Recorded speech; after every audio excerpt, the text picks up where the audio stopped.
Assalamualaikum warahmatullahi wabarakatuh. Ya Rabbi bil Mustafa balligh maqasidana waghfir lana ma madha ya wasi'al karami. Ya Rabbi bil Mustafa balligh maqasidana واغفر لنا ما مضى يا واسع لم يحتلم قط طه مطلقا أبدا وما تثاءب أصلا في مدى الزمن. يا رب بالمصطفى بلغ مقاصدنا واغفر لنا ما مضى منه الدواب فلم تهرب وما وقعت ذبابة أبدا في جسمه الحسن. يا رب بالمصطفى بلغ مقاصدنا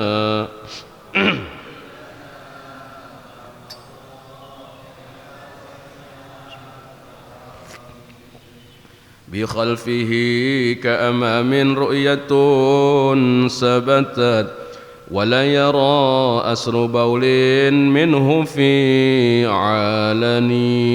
يا رب بالمصطفى بلغ مقاصدنا واغفر لنا ما مضى وقلبه لم ينم والعين قد نأست ولا يرى زله في شمس ذو فاطن. يا رب بالمصطفى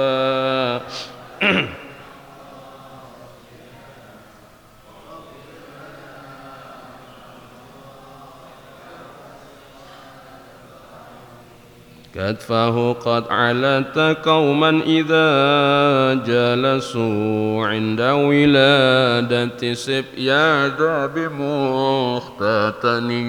يا رب بلغ مقاصدنا واغفر لنا ما مضى. اللهم صل وسلم وبارك عليه.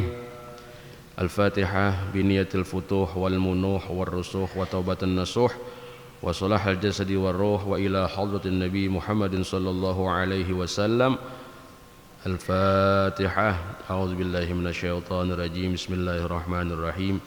الحمد لله رب العالمين الرحمن الرحيم مالك يوم الدين إياك نعبد وإياك نستعين اهدنا الصراط المستقيم صراط الذين أنعمت عليهم غير المغضوب عليهم ولا الضالين آمين. الحمد لله الذي بنعمته المتواترة ومننه المتكاثرة والصلاة والسلام على سيدنا محمد سيد أهل الدنيا والآخرة وعلى آله وصحبه من الأنصار والمهاجرة. رب اشرح لي صدري ويسر لي أمري واحلل عقدة من لساني يفقه قولي وسدد به لساني واهد قلبي بحق سيدنا محمد واهد قلبي بحق سيدنا محمد واهد قلبي بحق سيدنا محمد.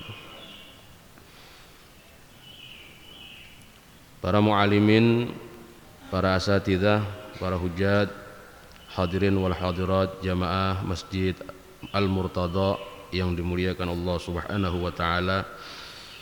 Syukur alhamdulillah kita panjatkan kehadirat Allah Subhanahu wa taala atas limpahan karunia-Nya, nikmat-Nya yang begitu banyak diberikan kepada kita, terutama nikmat iman wal Islam, hidayah, taufik, sehat wal afiyah, sehingga kita dapat melangkahkan kaki kita dengan izinnya ke tempat ini. Mudah-mudahan langkah kaki kita senantiasa diberkahi oleh Allah Subhanahu wa taala, diangkat segala macam bala musibah oleh Allah Subhanahu wa taala. Selalu kita mohon kepadanya agar keluarga kita dijadikan keluarga yang sakinah, mawaddah, warahmah. Anak-anak kita dijadikan anak yang benar, soleh dan solehah. Dan yang paling penting, bila kita meninggalkan dunia ini, mati membawa iman, husnul khatimah. Amin ya rabbal alamin. Lanjutkan kajian kitab Nashahul Ibad, di mana kita yang lalu telah bermuzakarah tentang orang-orang yang zuhud kepada Allah Subhanahu wa taala dan istilah-istilah dalam ilmu tasawuf, ilmu tazkiyatun nafsi, menyucikan jiwa. Pelaku-pelaku, mereka-mereka yang berjalan menuju Allah Subhanahu wa taala dalam proses membersihkan jiwa, mempunyai istilah-istilah. Ada yang istilahnya hukama, ada yang disebut dengan zuhad. Hukama itu adalah para wali-wali Allah Subhanahu wa taala. Lanjutkan maqalah yang ke-12. Al-maqalatus saniyah asyarah. Anin Nabi sallallahu alaihi wasallam la saghirata ma'al israr. Kalau yang pegang kitab ada di halaman 6 baris ke 1 2 3 4 5 6 7 8. Ke-8 dari bawah. La saghirata ma'al israr fa innaha bil muwadhabah 'alaiha ta'azzama fatasiru kabirah. Tidak dikatakan kecil, bersamanya terus menerus, dan tidak dikatakan besar, bersamanya istighfar. Ini istilah-istilah yang dapat kita pahami bahwasanya dosa itu ada yang kecil, ada yang besar. Tidak disebut dosa kecil kalau dilakukan terus menerus. Fa innaha bil muwazzabah 'alaiha. Kalau dosa yang kecil itu menjadi kelaziman, muwazzabah menjadi kerjaan harian, ta'azzama, maka yang kecil itu bakal besar. Patasiru kabiro, menjadilah dia dosa besar.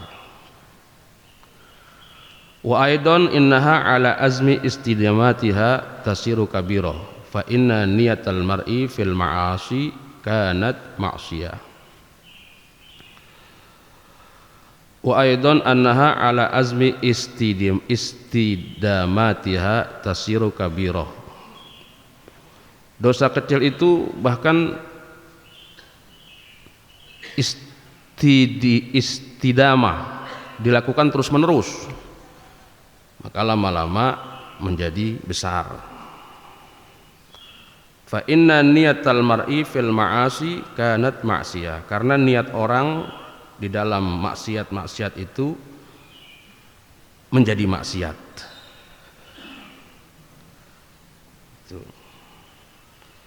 Wala kabirah ma'al istighfar, dan tidak dikatakan besar kalau bersamanya ada istighfar.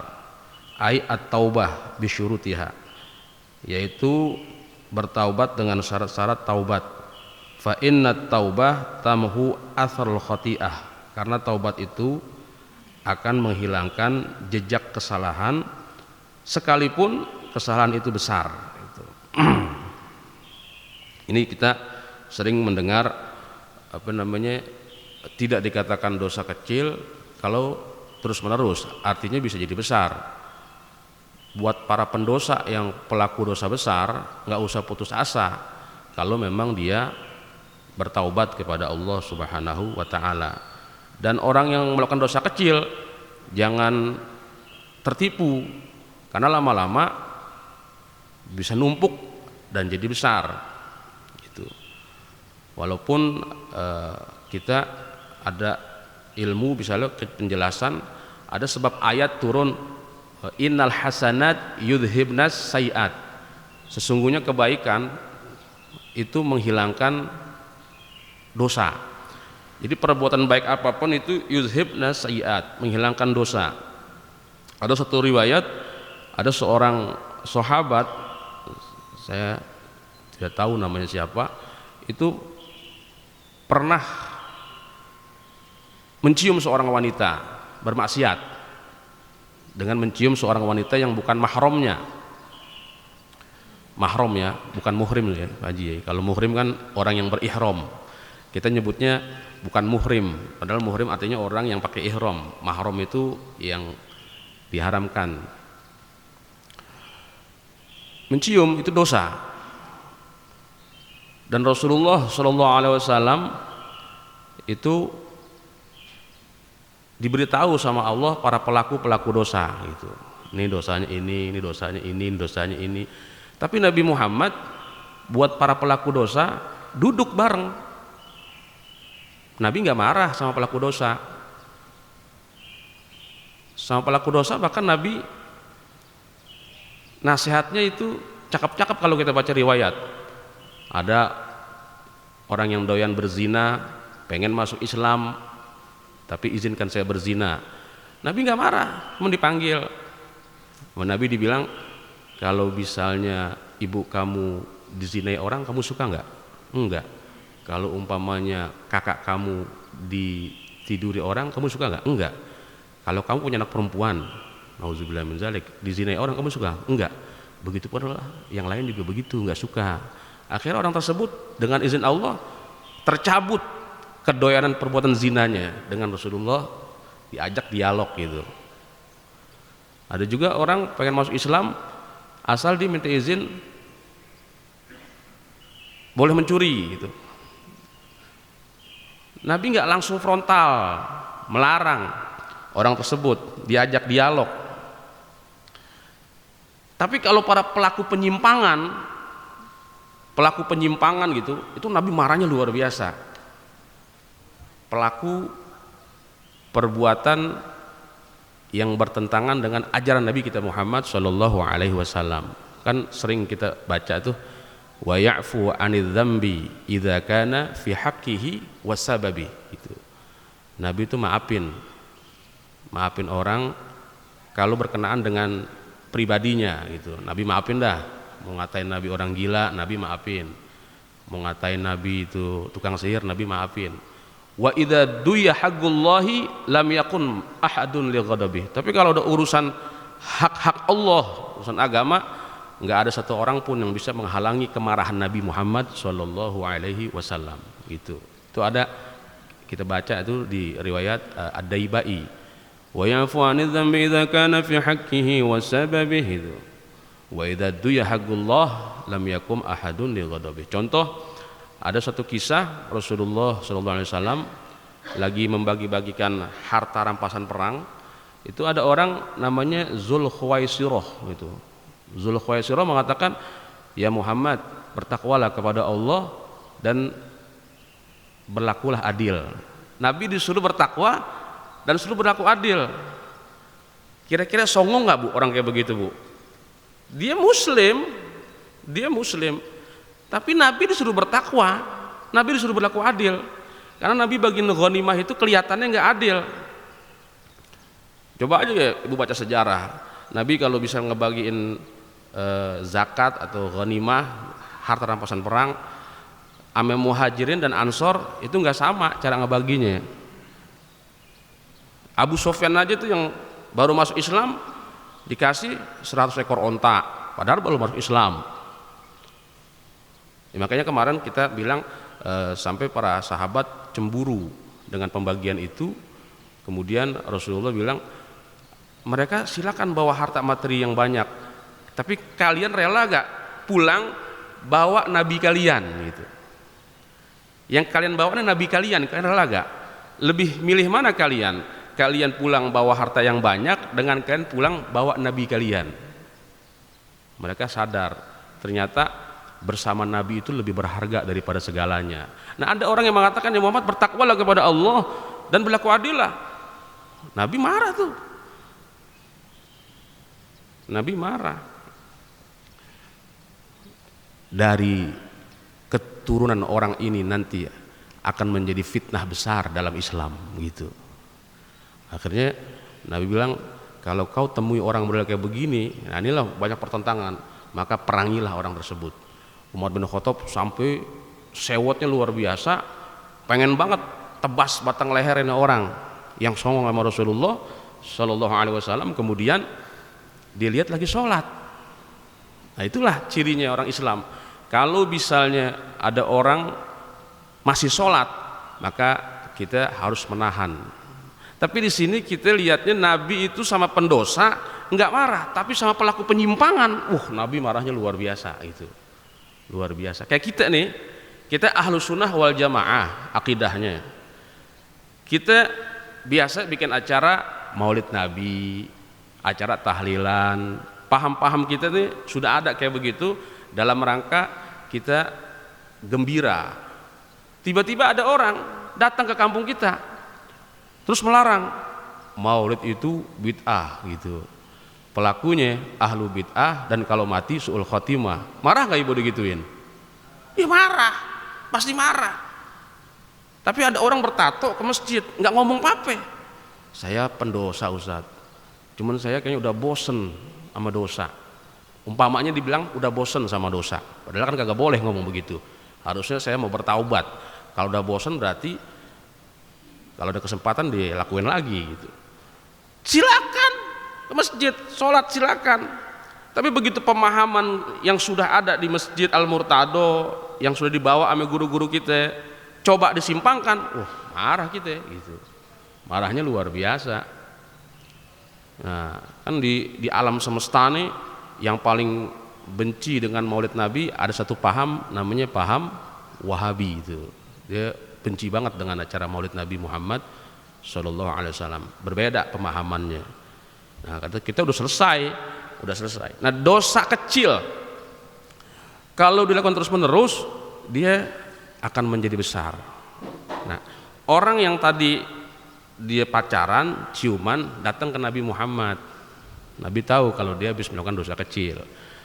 Akhirnya Nabi ajak sholat 2 rakaat. Turunlah ayat perbuatan baik menghilangkan dosa. Habis gitu orang tersebut meninggal dunia dalam keadaan sudah melaksanakan sholat bersama Nabi. Dalil ini dijadikan alasan. Kalau ente berbuat dosa gampang, sholat aja 2 rakaat hilang gitu. Hilang. Tapi kalau terus menerus jadi muwazabah perbuatan dosa tersebut. Kayak sekarang nih orang pacaran kan biasa aja nih orang sekarang pacaran. Dianggap kayaknya bukan dosa. Itu dikumpulin dosa, investasi dosa. Begitu di berumah tangga nggak berkah tuh biasanya.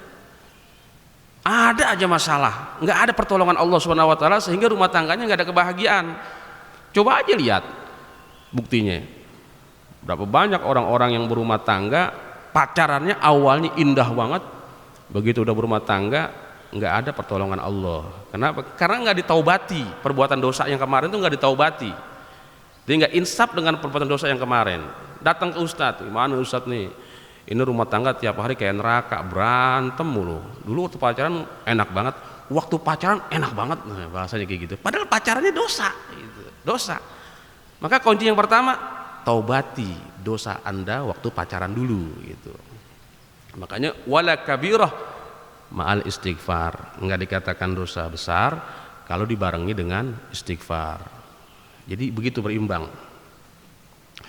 Ya ayyuhalladzina amanu la taqnatu min rahmatillah. Hai orang-orang yang beriman, janganlah kalian putus asa daripada rahmat Allah. Innallaha yaghfirudz dzunuba jami'an. Allah mengampuni dosa seluruhnya.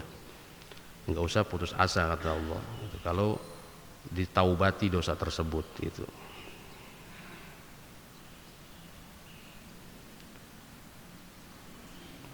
Nah, aslul maksiyah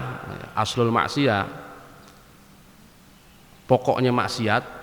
Kenapa orang bermaksiat? Itu kata Imam Ibnu Athaillah Sakandari, aslul ma'siyah ar-ridha 'anil syahwat, ar-ridha 'anil nafsi, ar-ridha 'anil ghaflah. Aslinya maksiat itu, pokoknya maksiat itu dia karena terbiasa ridho, meridhoi kehendak dirinya sendiri. Pengajian misalnya subuh-subuh di Al-Murtado udah ada jadwal, atau kita biasanya nih suka bangun malam, tiba-tiba banyak makan, bangun malam jadi malas, kemudian kita ridho tuh dengan tidurnya kita malam-malam, ridho aja, ridho, besok ridho lagi, lewat tuh subuh bahkan ridho aja mah begitu. Itu nanti dia akan menyebar tuh maksiat, menyebar, jadi gampangin dosa gitu. Ridho 'anil nafsi, itu ridho meridhoi kehendak diri. Kan kalau kita sekarang nih enaknya di rumah kalau ngikutin kehendak diri. Bagi saya nih malam pulang jam 2 sampai rumah, enaknya mah habis subuh ya merem-merem dikit gitu.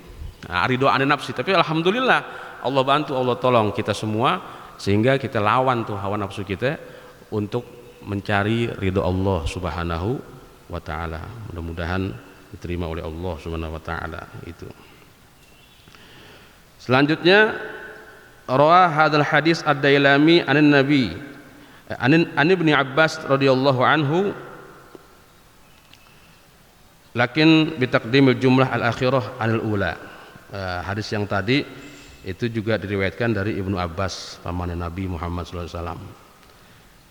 Wal maqalatus salisah asyara, maqalah yang ke-13. Qila hammul arif as-sana wa hammuz zahid ad-du'a. Hammul arif as-sana, al-arif billah as-sana 'ala Allah ta'ala bi jamili sifatihi. Keinginan orang arif itu adalah orang yang mengenal Allah Subhanahu wa ta'ala dengan sifat-sifatnya Allah Subhanahu wa ta'ala. Orang arif itu dia tidak senang sama dosa. Orang arif itu dia mengenal Allah Subhanahu wa ta'ala dengan sifat-sifatnya Allah, terpancar dalam dirinya sifat-sifat Allah Subhanahu wa ta'ala, maka disebut al-arif billah. Nah, keinginan orang arif adalah as-sana, memuji. Senangnya orang arif dia memuji, bukannya meminta. Itu orang arif tuh. As-sana, as-sana billah bijamili sifatihi, dengan keindahan sifat-sifat Allah Subhanahu wa ta'ala. Gini Bu, ada satu hadis, afdolul mahamid, yang paling afdol pujian itu yaitu alhamdulillahilladzi, apa yang sering kita baca itu, alhamdulillahi hamdan yuwafi ni'mahu wa yukafi'u mazidah. Itu kalimat afdolul mahamid.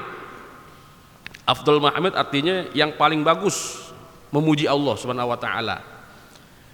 Dan pujian yang kita baca tadi yang diajarkan sama Nabi itu kalimatnya artinya walaupun kita ini punya 1000 lisan tetap aja nggak akan pantas memuji puncak kepada Allah Subhanahu wa ta'ala. Tapi orang arifnya senangnya memuji Allah Subhanahu wa ta'ala, sehingga dia kalau berdoa tuh isinya pujian semua. Nah, karena ada kalimat kayak begini, kadang-kadang kita dengar ada orang doa nggak sadar salah. Pernah nggak dengar orang doa begini? Alhamdulillahi hamdal hamidin, hamdan syakirin, hamda yuwafi ni'amahu wa yukafi'u mazidah. Dia semangat untuk memuji Allah, tapi keliru, bahasanya keliru kalimatnya.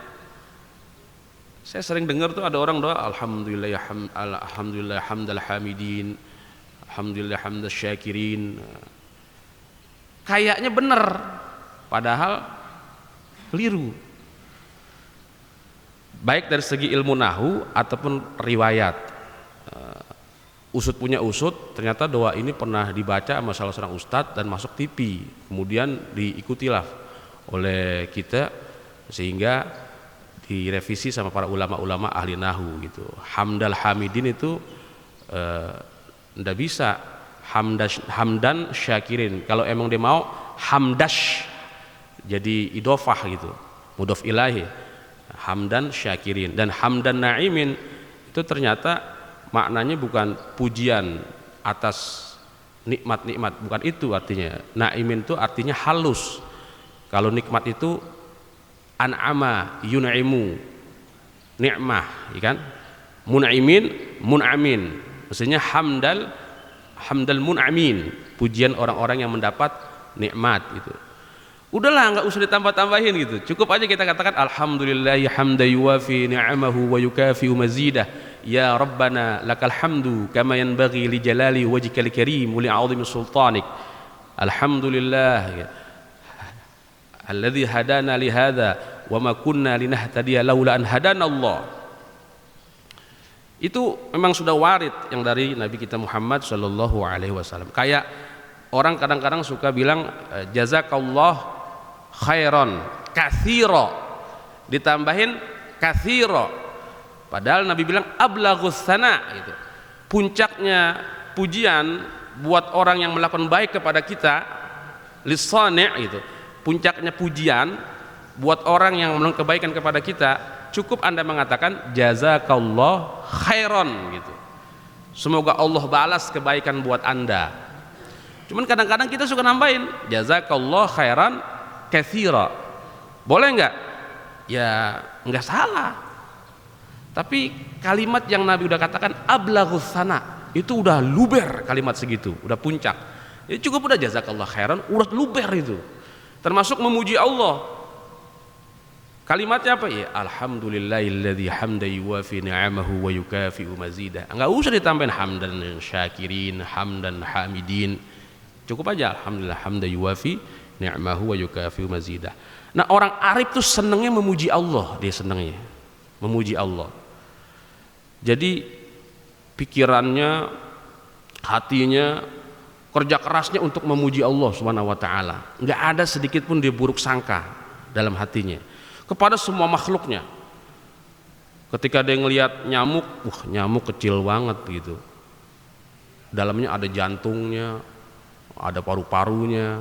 Di dalam nyamuk ada kuman-kuman kecil banget. Dalam kuman-kuman ada kuman-kuman lagi kawin, sehingga dipuji. Allahu Akbar, la ilaha illallah.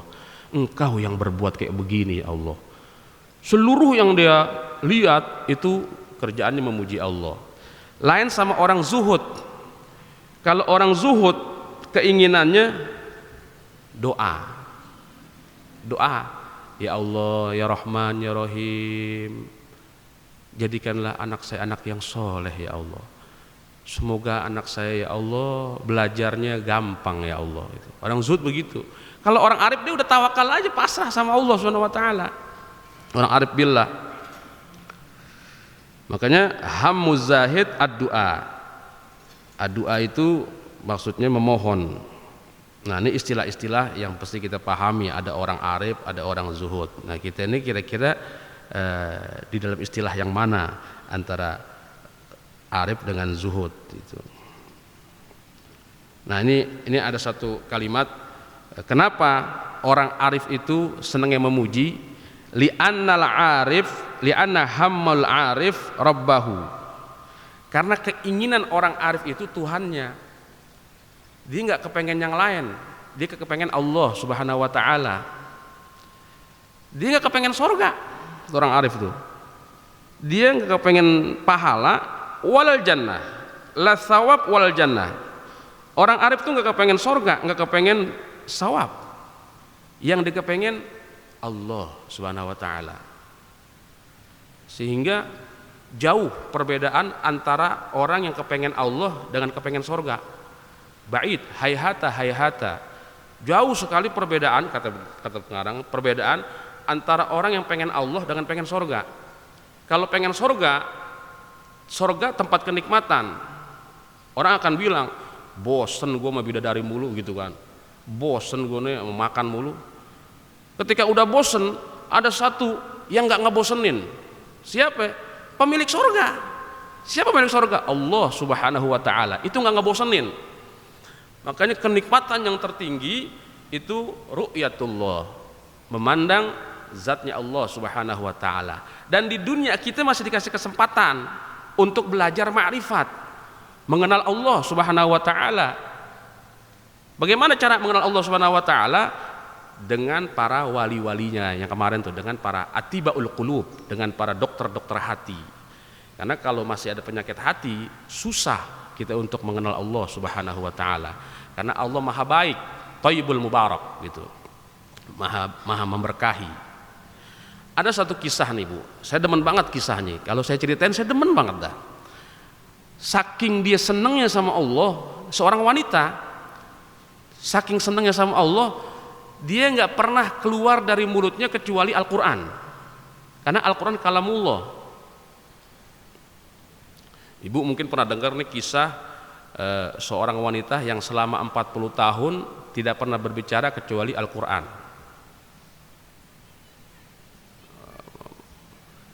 Boleh saya ceritain nih ya Bu ya.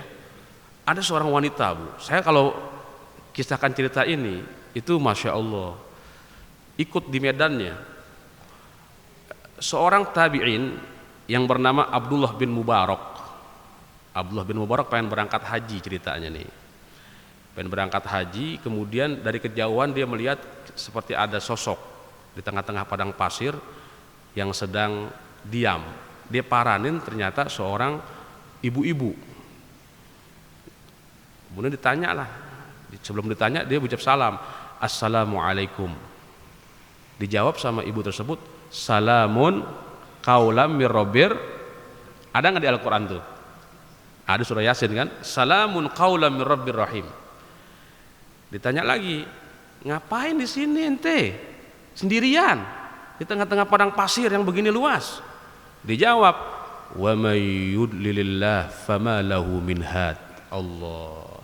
Dia nggak jawab pakai bahasa manusia, artinya nggak pakai bahasa sehari-hari. Dijawab pakai bahasa Quran. Kalau hafiz Quran tahu nih ya, ada nggak wa may yudlilillah fama lahu min had? Ada kan di Quran? Artinya siapa yang Allah sesatkan maka tidak ada yang bisa ngasih petunjuk. Alima annaha dhalah fit thariq. Abdullah bin Mubarak tahu ternyata wanita ini lagi tersesat di jalan. Tersesat di jalan. Akhirnya sudah berapa lama kamu di sini? Salasa layalin sawiya. Tanya nih Ustadz nih, Ali, ada nggak salasa layalin sawiya di Quran? Ada. Oh ternyata sudah lama, udah 3 hari berturut-turut gitu. Ente kagak makan 3 hari di sini. Walladzi yud'imuni wa yasqin. Tuh. Orang kalau udah keinginannya Allah tuh nggak mau ngomong yang lain. Walladzi yud'imuni wa yasqin. Ada di surah Asy-Syu'ara. Dialah yang ngasih makan saya dan ngasih minum saya. Artinya dia berpuasa. Kan ini bukan bulan Ramadan Bu, gitu. Ini kan bukan bulan Ramadan. Wa man tatawwa khairan fa innallaha syakirun alim. Siapa yang dengan sukarela melakukan kebaikan, Allah Maha berterima kasih dan Maha mengetahui. Kan orang sapar boleh buka gitu. Orang sapar boleh buka. Ini bukan bulan Ramadan. Ente lagi sapar, kenapa ente puasa? Dijawab lagi, wa antasumu khairul lakum in kuntum ta'lamun. Kalau kamu berpuasa lebih baik kalau kamu tahu. Akhirnya Abdullah bin Mubarak bilang begini, Bu, kok ibu nggak berbicara sih? Sewajarnya saya bicara. Dijawab lagi pakai Quran, ma yalfidhu min qaulin illa ladaihi raqibun atid. Ada nggak di Al-Quran tuh? Ada. Nggak keluar lafaz kecuali di samping kiri kanan kita ada malaikat yang namanya raqib atid. Nah kira-kira Bu, kalau kita nih, saya nih dialog sama orang, kita tanya jawabnya Quran, kita mau kesel Quran, nggak kesel mau nanya apa lagi. Akhirnya gini dah Bu, tujuan ibu mau kemana nih tujuannya? Dibaca lagi ayat, Subhanalladzi asra bi'abdihi lailan minal masjidil haram ilal masjidil aqsa. Kalau orang yang hafiz Quran tahu, oh berarti dia habis pergi haji kemudian pengen ke Palestina Al-Aqsa. Ya udah Bu, kalau gitu saya antar dah yuk. Ibu mau ke Palestina, Al-Aqsa. Ayo dah saya anterin ke sana. Ayo ibu naik kuda saya, silakan. Begitu mau naik kuda, dibilang, "Qul lil mu'minina yaghuddu min absarihim." Artinya tundukin pandangan ente, jangan melototin aneh begini gitu. Akhirnya begitu dia naik, kudanya kaget, ke depan. Jatuh perempuan tersebut. Dia baca ayat lagi, "Ma asaba min musibatin fabima kasabat aidikum." Apapun yang menimpa kamu adalah karena perbuatan kamu. Kamu terlalu ceroboh. Subhanallah. Akhirnya tenang Bu, tenang. Nanti saya tenangin dulu kudanya. Fafahamnaha Sulaimana. Ada juga di Quran itu. Akhirnya Abdullah bin Mubarak naiklah kuda, kemudian dia bersyair. Orang Arab kan senang bersyair. Tiba-tiba ibu-ibu ngomong, "Faqra'u ma tayassara minal Qur'an." Jangan bersyair kalau kata kita mah. Bacalah Quran walaupun sedikit gitu. Bacalah Quran. Singkat cerita, ditanyalah nih ibu-ibu tersebut sama Abdullah bin Mubarak, "Bu, ente punya suami enggak?" gitu. Nah, orang laki kalau ketemu perempuan kayak gitu kan, apalagi ulama, orang alim, kalau dia janda gue kawinin nih gitu ya. Antep banget bahasanya Quran semua. Akhirnya dibaca ayat lagi, "Ya ayyuhalladzina amanu la tas'alu an asya in tubda lakum tasukum." Subhanallah, saya demen banget tuh. Hei orang-orang beriman, la tas'alu an asya, jangan kamu bertanya tentang sesuatu kepada Nabi Muhammad yang memang kalau kamu diterangkan tentang sesuatu itu akan menyusahkan kamu gitu. Wala taqfu ma laysa laka bi ilmun, jangan ikutinlah apa-apa yang kamu nggak tahu gitu. Udah nggak usah kepo gitu bahasa sekarang. Pakai nanya udah punya suami belum gitu. Sampailah dia ke satu tempat, di situ banyak tenda. Di depan ada tenda. Kira-kira ente punya keluarga nggak di sono? Kalau punya keluarga, nanti saya tanyain. Dibaca ayat, "Wa alamat wa bin najmi hum yahtadun." Seluruhnya ayat. Akhirnya dia tahu, oh berarti ada tanda di situ. Dia punya keluarga. Siapa keluarga ente di situ? Dibaca lagi ayat, "Wattakhadallahu Ibrahima khalila wa kallamallahu Musa taklima ya Yahya khudul kitab biquwah." Oh, saya tahu berarti dia punya anak namanya Ibrahim, Musa sama Yahya. Dipanggil tenda, "Ibrahim, Musa, Yahya." Keluar anaknya. Anaknya keluar, ngelihat uminya senang banget yang berpisah dari rombongan, dia peluk-peluk. Akhirnya uminya bilang, "Fab'atsu ahadakum biwarikikum hadhihi ilal Madinah falyanzur ayyuha azka ta'aman falyatikum birizqim minhu wal yatalattaf." Ada di Al-Qur'an surah Al-Kahfi. Anaknya disuruh berangkat cari makanan, beliin, kasih makan buat orang ini. Itu dia nggak pakai nyuruh kayak kita, coba lu sono ke warung beli, tapi pakai ayat. Anaknya paham, fab'atsu ahadakum. Di antara anaknya itu coba pergi. Anaknya pergi, begitu makanan sampai masih pakai ayat nyuruhnya. "Kulu washrabu hani'am bima aslaftum fil ayyamil khaliyah." Makan dan minumlah engkau terhadap perbuatan yang dulu engkau lakukan kepada saya itu.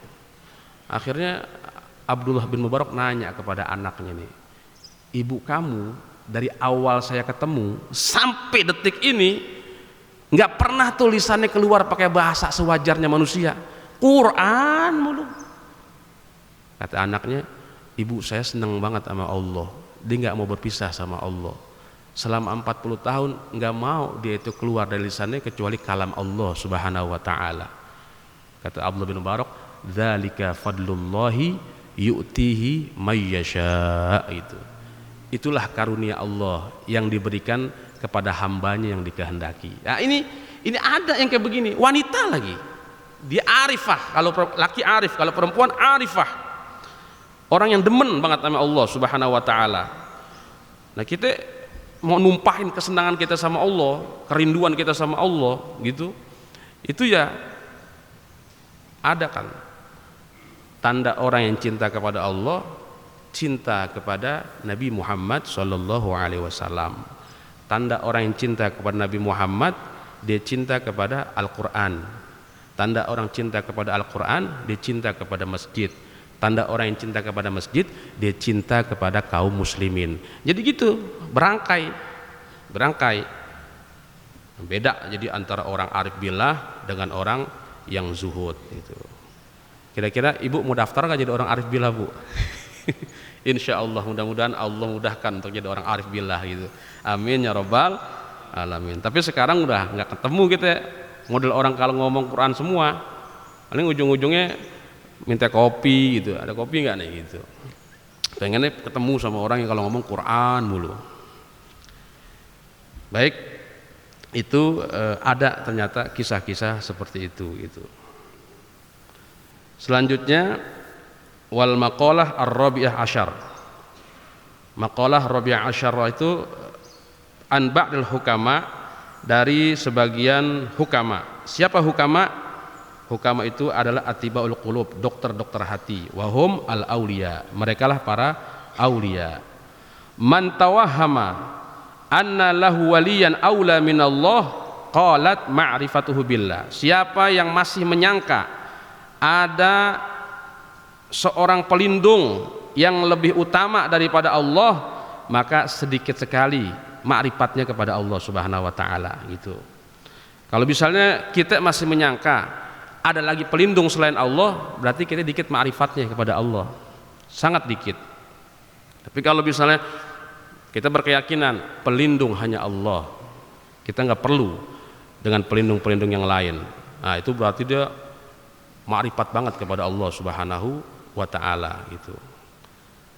Cuman jangan menyalahkan orang yang bertawasul. Kan dengan kalimat ini ada orang menyalahkan yang bertawasul, yang bertawasul kepada para wali, bertawasul kepada Nabi Muhammad. Bertawasul itu sunnah sebenarnya, karena Nabi pun bertawasul kepada para hak para peminta. Nanti ada bab tentang tawasul. Nah, orang yang masih meyakini, menyangka bahwa nanti saya dilindungi sama panglima, misalnya begitu, itu qallat ma'rifatuhu billah, sedikit sekali ma'rifatnya kepada Allah Subhanahu wa taala. Tapi kalau misalnya kita yakin Allah pasti lindungin, Allah pasti bantuin, itu berarti dia sangat bermakrifat kepada Allah Subhanahu wa taala. Ada gini, Bu, Pak, ada yang tanpa disadari nih, tanpa disadari. Kita kalau misalnya ditanya, ente dapat rezeki dari mana nih? Rezeki dari Allah, dan juga dari kontrakan juga nih, dari kontrakan. Biasa dah, Anda punya kontrakan tuh ada 10 pintu, lumayan dah. Dengan kalimat rezeki dari Allah dan dari kontrakan dan dari usaha apapun, itu musyrik itu.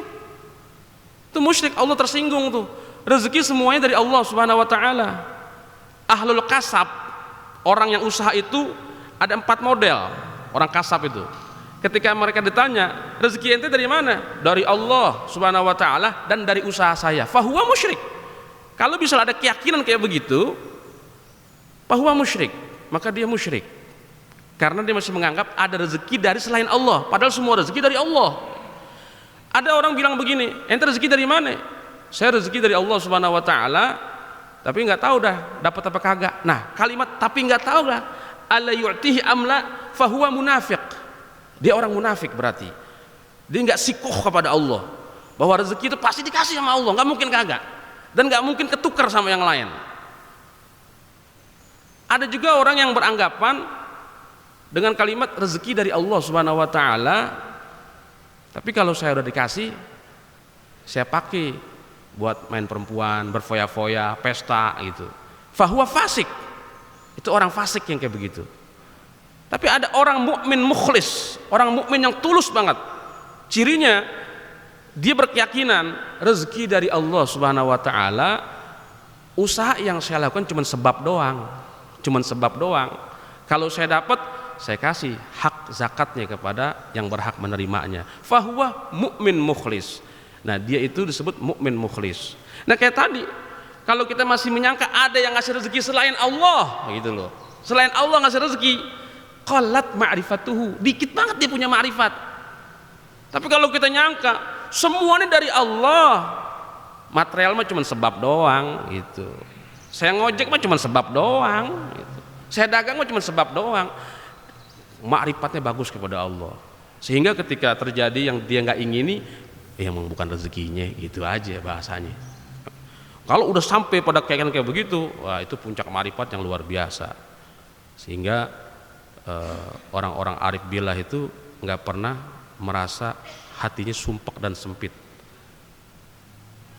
Wala ta'sau ala ma fatakum, janganlah kalian berputus asa terhadap yang luput daripada kalian, gitu. Karena semuanya sudah diatur sama Allah. Kayak ada kalimat rezeki mah udah diatur sama Allah. Tapi kalau nggak kemana-mana ya kita nggak dapat rezeki. Hati-hati juga dengan kalimat kayak begitu. Rezeki mah gimana tuh bahasanya yang lagi terkenal? Rezeki mah ada di mana-mana. Tapi kalau nggak kemana-mana nggak dapat rezeki. Masya Allah, hati-hati dengan kalimat begitu. Nah, orang yang ma'rifat nggak berani kalimat kayak begitu, karena walau tirta bainas samai wal ardi fi syurbatil ma ghairu rizkika lam tajid. Seandainya ente terbang antara langit dan bumi untuk minum satu tetes air yang itu bukan rezeki kamu, nggak bakalan dapat. Jadi orang-orang ma'rifat itu selalu mengaitkan dirinya kepada Allah Subhanahu wa taala, kembali kepada Allah. Saya bikin kopi nih hari Jumat kemarin pakai madu. Saya biasa bikin kopi pakai madu. Mau berangkat, saya taruh di bawah, cetek gitu. Lagi ngobrol-ngobrol, begitu saya mau minum kesenggol tumpah. Ya. Belum diminum. Tapi kita nih yang udah ngaji, nggak nyalahin yang numpahin. Tinggal segini. Begini nih rezeki nih. Tapi dia belum masuk ke mulut. Begitu masuk ke mulut, Masya Allah, ternyata memang segitu jatahnya. Itu yang kecil kalau kita syukuri, dia terus akan jadi banyak. Lagi dilatih kita punya hati untuk ta'aluk kepada Allah. Jangan tinggalkan Allah gitu. Kita lagi nonton tentang pertunjukan Allah Subhanahu wa taala dalam segala keadaan. Lagi belajar, berusaha, arif billah gitu. Walaupun jauh banget lah gitu. Nah, selanjutnya wa man tawahhama anna lahu aduwan a'da min nafsihi qallat ma'rifatuhu bi nafsihi. Siapa yang menyangka bahwasanya dia punya musuh yang lebih jahat daripada dirinya, maka qallat ma'rifatuhu bi nafsihi. Dia sedikit ma'rifatnya kepada dirinya. Misalnya saya nih menyangka dia musuh saya lupa bahwa sebenarnya musuh terberat itu bukan di luar, musuh terberat itu yang ada dalam diri. Nih, dalam baina jambaik, di antara dua lambung kamu, hawa nafsu. Jadi kalau kita masih menyangka kita punya musuh yang lebih jahat daripada diri kita, qalat ma'rifah, sedikit sekali ma'rifatnya. Orang arif billah yang lagi belajar mengenal Allah Subhanahu wa taala, justru dia pengen mengeluarkan hawa nafsunya. Dengan cara apa? Ya mujahadah. Apa mujahadahnya? Begitu malam dia lebih ngebelain wudu dan sholat gitu. Begitu subuh dia lebih ngebelain untuk sholat subuh. Jadi terus dia nggak ridho dengan hawa nafsunya. Kalau itu dilandasi dengan ilmu, kita lagi menuju arif billah, arif mengenal Allah Subhanahu wa taala. Ini perlu bimbingan sih, memang perlu bimbingan seorang mursyid torekoh gitu. Tapi nggak apa-apa kita kenal lapisan-lapisannya dulu. Jadi ada musuh yang paling berat, siapa? Sebenarnya diri kita. Tapi kalau kita menyangka orang lain musuh yang paling berat, berarti kita qalat ma'rifatuhu. Ada di sini tuh pencak silat. Ya, kita kenal ada orang Madura di sini, titisan dari Raden Hasan Habudin Sastro Subroto bin Mu'alim Wirokaryo, Pak Raden Samsul Arifin. Itu saya pernah diajak ke Madura sama beliau, acara haul guru besar Raden Hasan Habudin Sastro Subroto. Beliau penemu jurus pencak silat angkatan muda rasio. Salah satu ilmu yang diterapkan kepada muridnya, jangan pernah Anda menyangka musuh yang terberat adalah orang lain, tapi musuh yang terberat adalah diri sendiri. Saya bilang ini sesuai dengan ilmu tasawuf ini. Tasawuf. Makanya sering kita dengar ada jihadul akbar. Jihadul akbar bukan perang Badar. Jihadul akbar adalah jihad melawan hawa nafsu. Wallahu a'lam bissawab. Al-Fatihah. A'udzu billahi minasyaitonir rajim. Bismillahirrahmanirrahim. Alhamdulillahi rabbil alamin arrahmanir rahim maliki yaumiddin. Iyyaka na'budu wa iyyaka nasta'in. Ihdinas siratal mustaqim. Siratal ladzina an'amta 'alaihim ghairil maghdubi 'alaihim waladdallin. Amin. Kaif Ustaz? Kelas. Boleh? Baik Bapak Ibu sekalian, apakah ada yang bertanya? Mungkin ada yang belum paham kali. Memang kalau belajar ilmu hati ini Bu, kita dikasih paham sama Allah. Oh iya, oh iya gitu, dikasih paham sama Allah. Kalau mau bertanya udah dikasih paham sama Allah gitu ya. Ibu-ibu ada yang mau bertanya? Hah? Iya, ilmu ngeraba hati ini, ngelus-ngelus hati itu.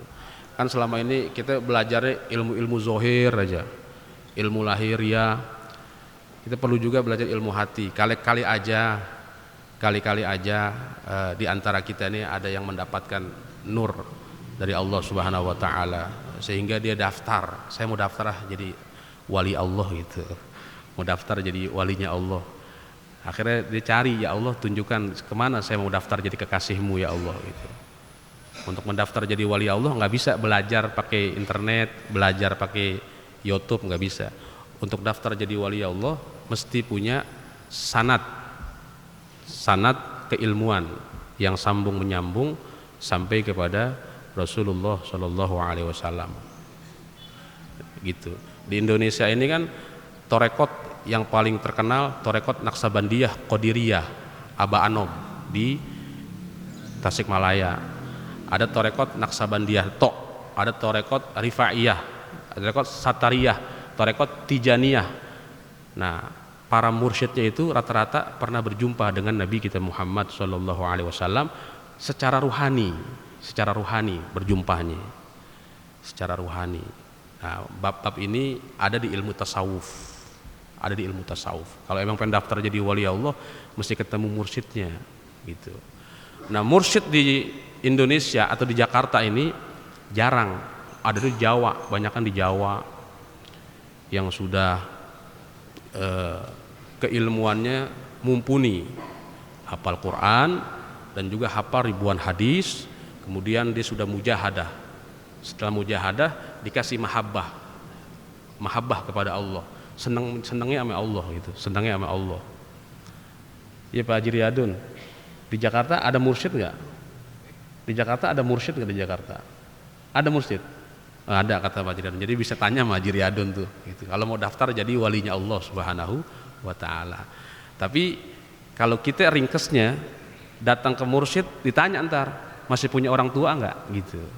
Masih punya orang tua nggak? Masih punya orang tua. Sudah izin dong sama orang tua. Izin dulu sama orang tua. Karena orang tua itu ada 3. Ada orang tua yang melahirkan kita, ada orang mertua kita, ada orang tua yang ngajarin kamu ilmu agama.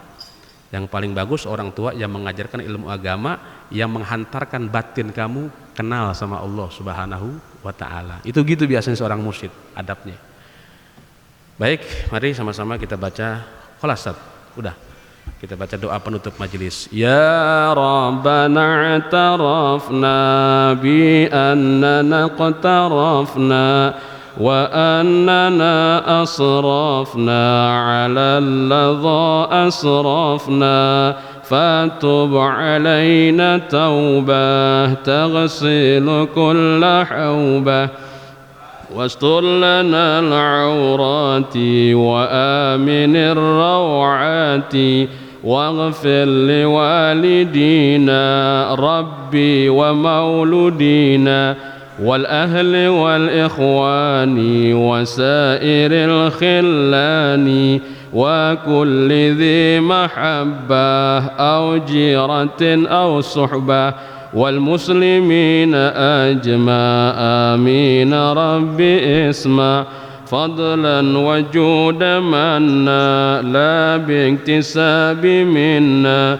بالمصطفى الرسول نحظى بكل سول صلى وسلم ربي عليه عد الحب وآله وصحبه إدادة الصحب والحمد للإله في البدء والتناهي سبحانك اللهم وبحمدك أشهد أن لا إله إلا أنت أستغفرك وأتوب إليك والله الموافق إلى أقوم الطريق. السلام عليكم ورحمة الله وبركاته.